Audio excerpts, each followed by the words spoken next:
Mi nombre es Gustavo López de Jesús, tengo 17 años. Actualmente estoy en el segundo año de preparatoria, la prepa Lázaro Cárdenas del Río. Y no sé si a usted le gustaría presentarse. Ok, ¿qué tal? Mi nombre es el profesor Amaury Cuellar López, soy profesor investigador. Perfecto, muchas gracias. Bueno, el objetivo de esta entrevista, más que nada, es obtener información y perspectiva sobre la extinción animal que se vive en México.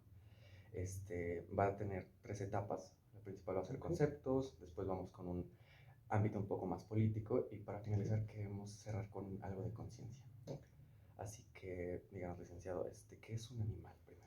Mira, desde el punto de vista biológico, que es mi área, un animal es un organismo vivo que evidentemente pertenece al reino Animalia, con características muy específicas. Es un organismo eucariota, sus células son eucariotas, son heterótrofos, tienen un esquema anatómico y fisiológico completo en cuanto a sistema nervioso central, circulatorio, digestivo. Y bueno, nosotros como seres humanos pertenecemos a este gran reino. Entonces, en general son seres vivos que pertenecen al reino animal. Perfecto, muchas gracias. Ahora con estos conceptos, ¿podría darnos su opinión acerca de la extinción animal? Más bien, una definición. Ok, mira, la extinción animal, a mi punto de vista, es el resultado, es la consecuencia de un conjunto de acciones más inmorales, ¿no? Entonces, es el resultado solamente del conjunto de acciones que el mismo ser humano ha llevado a lo largo de muchísimo tiempo. Se ha hablado de que es algo reciente y no, es algo que realmente desde el siglo XVII a la fecha se ha venido dando, que ha aumentado, sí, pero como una definición especial sería como que la consecuencia del conjunto de acciones inmorales del ser humano. Perfecto. Ahora, ¿cuál es su opinión acerca de la extinción animal en México? Ok, mira, la extinción animal en México, como lo dije, es el conjunto de consecuencias que ha llevado a la pérdida de especies importantes, no solamente de fauna, también de flora, que obviamente son daños que no se pueden solucionar ya. Se ha hablado, por lo menos en los últimos años, de una treintena de especies que han desaparecido y muchas más que están en peligro de extinción. Entonces creo que es momento de tomar acciones pertinentes para que se detenga, para que se desacelere ese proceso y pues obviamente que las autoridades competentes en cada una de las áreas pues puedan tomar cartas en el asunto y hacer planes y estrategias que realmente conlleven a frenar. Ok, perfecto. ¿Usted considera que el principal peligro que enfrentan los animales es el ser humano? Sin duda, sin duda. ¿Por qué? Porque el ser humano es quien origina realmente pues estas acciones, ¿no?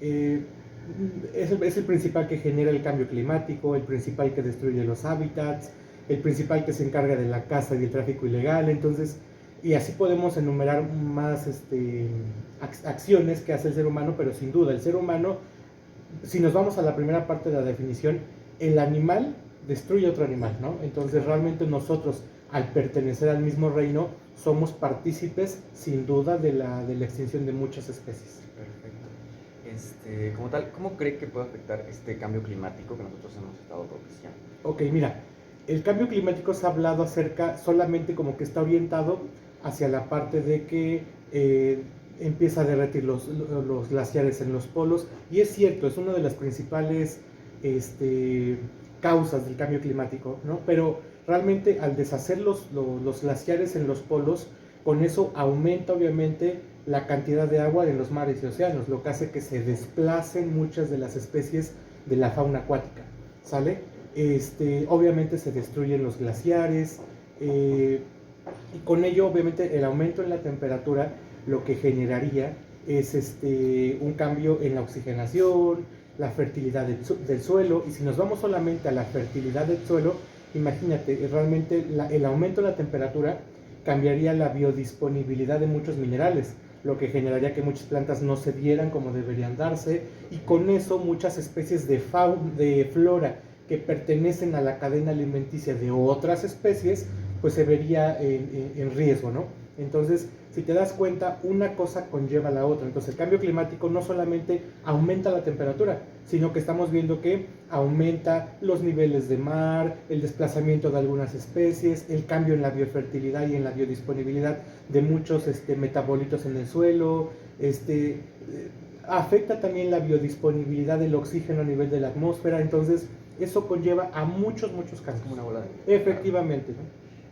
Ok, ahora, ¿de qué manera puede afectar las especies exóticas a Ok. estos ecosistemas? Se denominan especies invasoras. Invasoras, ok.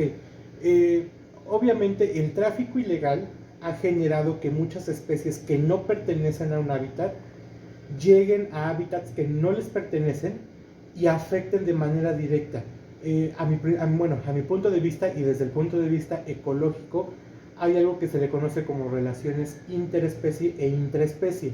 Y hay dos importantes que se ven muy alteradas por el hecho de que se combinen en un mismo hábitat dos especies.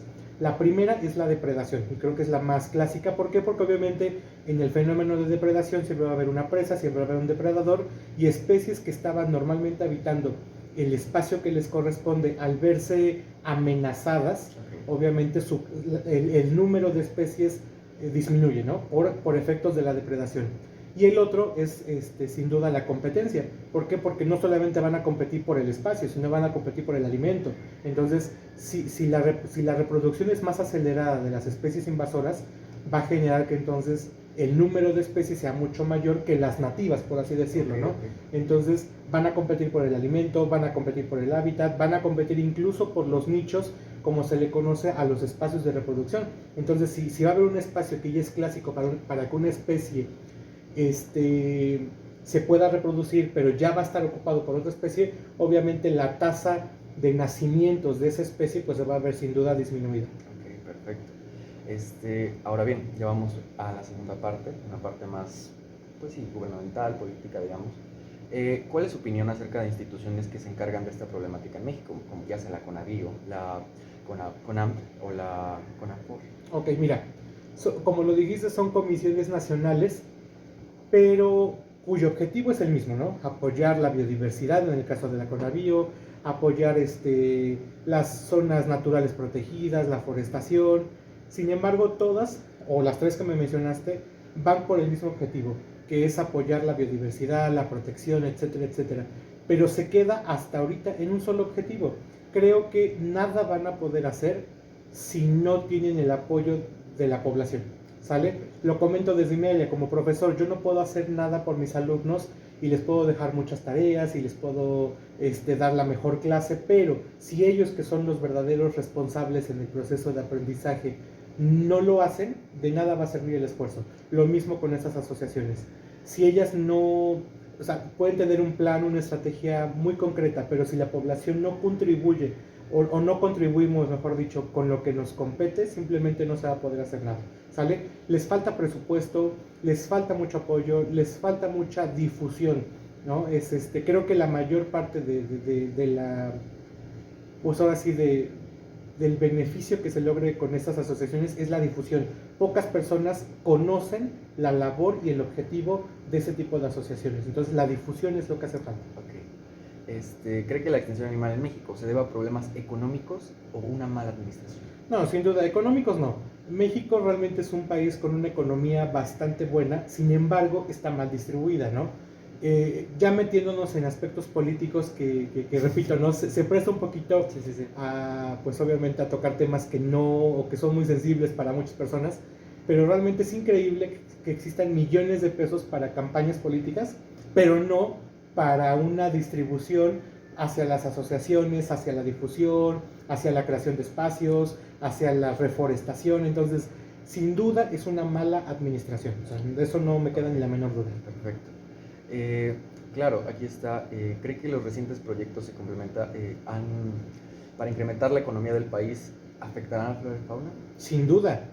Es un arma de doble filo. ¿Por qué? Porque realmente necesitamos que la economía de México circule en México, ¿sale? Eso generaría nuevos empleos, la estabilidad económica, la reducción de costos en algunos productos.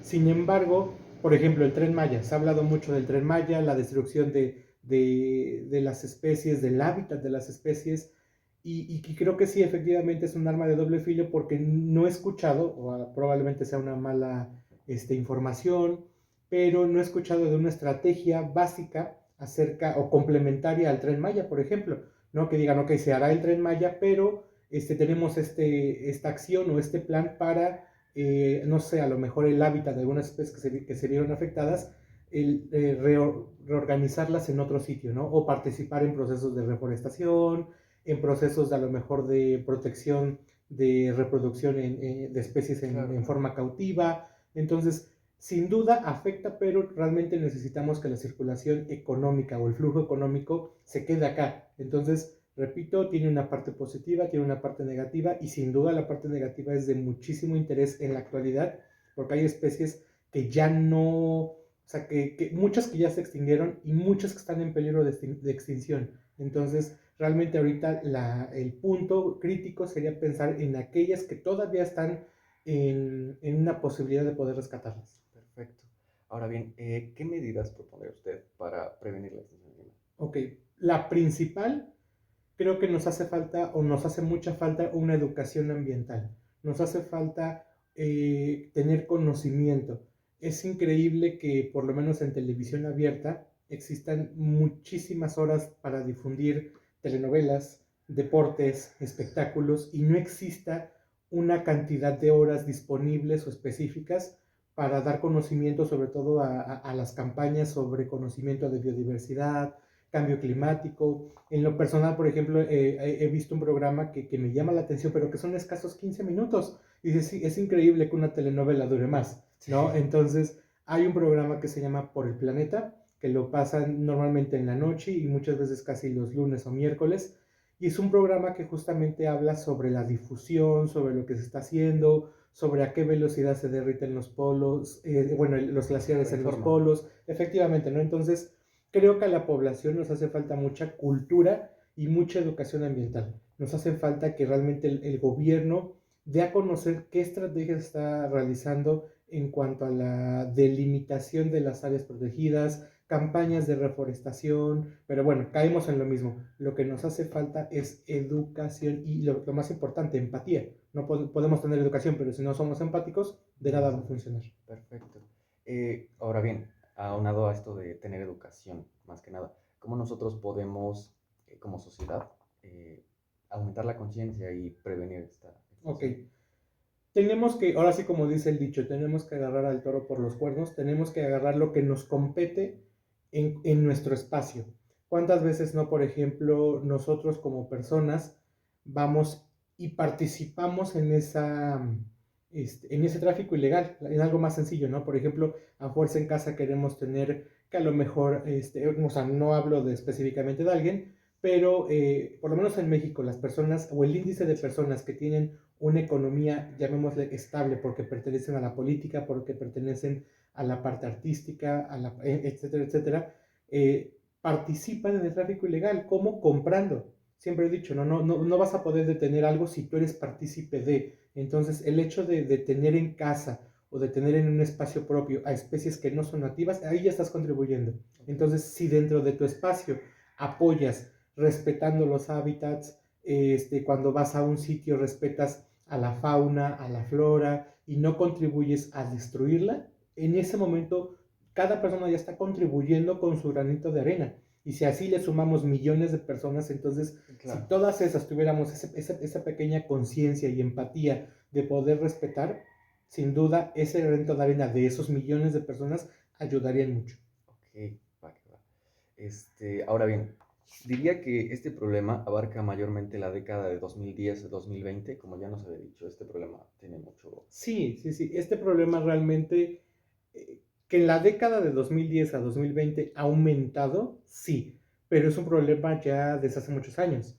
Hay registros desde el siglo XVII, siglo XVIII, siglo XIX. En siglo XIX, por lo menos en Europa, hubo un aumento, sin duda, en la extinción de especies. Hablando de aquí en México, en 2011, se lleva a cabo un convenio sobre la biodiversidad de animales, y justamente se habla de una cantidad exhaustiva de especies que estaban en peligro de extinción, muchas que ya estaban o sea, extintas completamente, y que actualmente en pleno 2023 sin duda son especies que ya no existen o que simplemente están en resguardo de zoológicos, de zonas protegidas por lo mismo.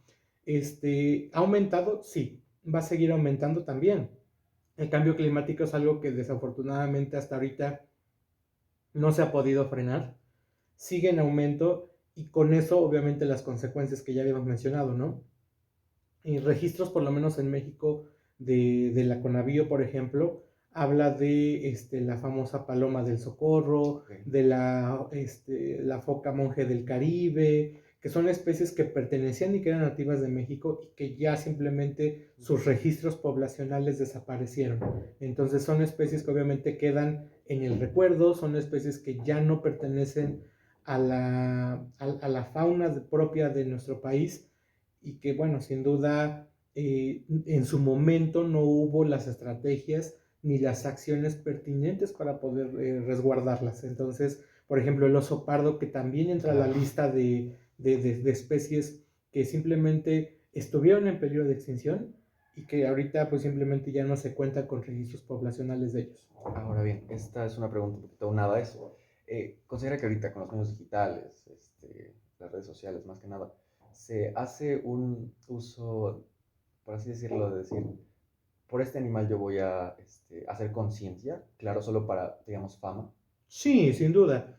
El uso de redes sociales, creo que en la actualidad, y más con la pandemia que pasamos o que estamos pasando, realmente aumentó. Entonces, lo que decía yo, no es posible que los programas televisivos tengan una orientación más hacia el entretenimiento, hacia las telenovelas, entre los deportes, y no le pongan una mayor atención a esto que sin duda es de mayor importancia, ¿no?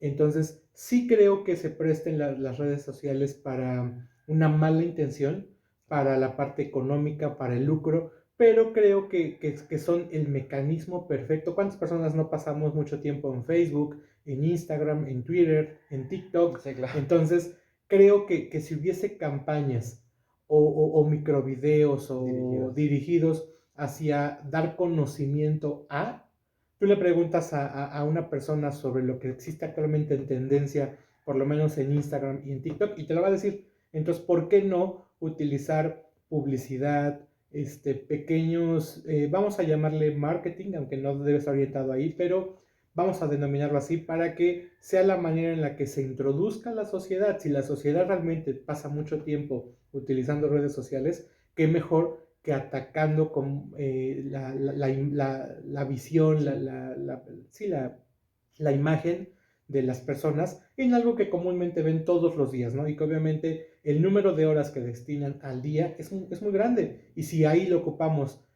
con campañas propias de las asociaciones y las comisiones, perdón, que mencionaste, pues obviamente sería sin duda ¿Avance? un gran avance. Me preguntaban hace tiempo que si era un problema de educación, de falta de educación, y creo que sí, creo que realmente no solamente lo mencioné, es falta de empatía, también es falta de educación, y más que de educación de valores. Creo que el hecho de que realmente tú vayas a un lugar, ejemplo, vas a una selva en Chiapas, vas a una selva en Yucatán, y logres sacar del hábitat porque te gustó, porque la quiero en mi casa, Sí, porque como mexicanos, vamos a ¿no? ignorar. Entonces, efectivamente, creo que es falta de valores, falta de educación, el hecho de que una persona, hablo desde mi criterio, desde los alumnos, y yo les digo, a ver chicos, tienen que tener gusto por la lectura, forzosamente. ¿Por qué? Porque independientemente que vayan a ser abogados, arquitectos, médicos, diseñadores, enfermeras, tienen que tener gusto por la lectura. La lectura y el conocimiento te da poder. Y el poder no va en relación a cuánto sabes, va en relación a la toma de decisiones. Una persona inteligente es aquella que toma buenas decisiones. Entonces, parte de las buenas decisiones pues es justamente el respetar la biodiversidad, el respetar el ecosistema, y entonces es ahí cuando realmente se valora la inteligencia de una persona, en la toma de esas decisiones. Perfecto. Ahora bien, esto es más que nada dirigido a los zoológicos. ¿Cree que Okay. estos zoológicos o parques naturales de conservación de especie lo hacen con el fin de proteger a la especie o más con un objetivo de lucro? Yo creo que las dos, ¿no? Los zoológicos sin duda tienen que tener un beneficio económico, ¿no? Porque al no ser apoyados por el gobierno, tienen que ver de alguna manera la solución o buscar la solución para tener un ingreso económico que pueda satisfacer las necesidades del propio zoológico, ¿no? ¿Qué necesidades? Obviamente necesitan alimento, necesitan un cambio en el hábitat, necesitan un buen follaje, etcétera, etcétera. Entonces, es importante, sí, sí es importante, que se presta para aspectos económicos, sí, pero sin duda los zoológicos y este tipo de centros, la principal función que tienen es el cuidado, el resguardo de los animales para su reproducción de manera cautiva y después su reintroducción al área libre, ¿no? Entonces, creo que son pocos espacios los que se tienen, pero sin duda, vuelvo a lo mismo, es un arma de doble filo, estaría en un 50-50 en el beneficio y el daño, ¿no? Porque el daño pues, obviamente empiezan a lucrar y el beneficio porque realmente tienen las condiciones y el espacio necesario para que muchas especies que están en peligro de extinción puedan pues ahora sí reproducirse, aumentar la tasa poblacional y entonces después su reintroducción. Claro, tiene un objetivo. Efectivamente. Ahora bien, ya para finalizar, ¿qué mensaje le daría a las personas para crear conciencia acerca de la extinción animal? Ok, la primera creo que es ser empáticos, ¿no? Se nos olvida, y digo se nos olvida porque, bueno, todos pertenecemos a este ecosistema, se nos olvida que también somos animales, que el daño que le hacemos al ecosistema y que ya vimos que está generando la extinción de muchas especies, pues obviamente va a traer repercusiones a futuro. Se nos olvida que somos animales, que pertenecemos al mismo ecosistema, entonces el cambio climático que es consecuencia de estas acciones justamente, pues también nos afecta a nosotros. Entonces, los animales, obviamente nosotros al ser catalogados, entre comillas, como animales superiores, solamente por el hecho de razonar, pensar y hablar, nos lleva, o nos conlleva, mejor dicho, a tener una gran responsabilidad, y es ser sin duda la voz de aquellos que no pueden hablar, ¿no? Si nos vamos, por ejemplo, al ámbito de las aves, en la destrucción de bosques, de selvas, o sea, nosotros somos especies capaces de hablar, tenemos que ser la voz de ellos que no pueden hablar. Entonces, tenemos una gran responsabilidad y la más importante, ser empáticos y que no, o sea, que no perdamos de vista que lo más importante es que el hábitat que estamos destruyendo también es nuestro hábitat. Entonces, en algún momento, las repercusiones a los animales también van a repercutir en nosotros mismos. Perfecto. Pues muchas gracias por el tiempo, ya nos regaló. No te preocupes, al contrario. No sé si quiera cualquier cosa, aquí nosotros estamos. Claro que sí, muchísimas gracias gracias. por la invitación. Gracias.